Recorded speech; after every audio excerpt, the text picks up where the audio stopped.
الأصحاح السادس.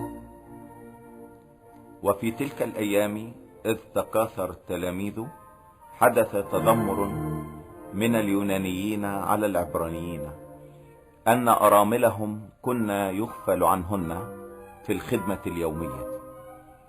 فدعا 12 جمهور التلاميذ وقالوا: لا يرضي أن نترك نحن كلمة الله ونخدم موائد، فانتخبوا أيها الإخوة 7 رجال منكم مشهودا لهم ومملوين من الروح القدس وحكمة، فنقيمهم على هذه الحاجة.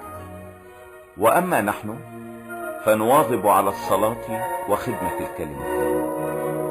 فحسن هذا القول أمام كل الجمهور، فاختاروا استفانوس رجلا مملوا من الإيمان والروح القدس، وفيلبس وبروخورس ونيكانور وتيمون وبرميناس ونيقولاوس دخيل انطاكيا، الذين أقاموهم أمام الرسل، فصلوا ووضعوا عليهم الأيادي.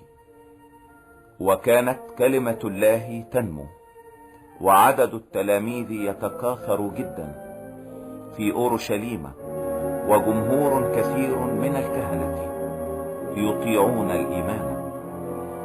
وأما استفانوس فإذ كان مملوا إيمانا وقوة كان يصنع عجائب وآيات عظيمة في الشعب.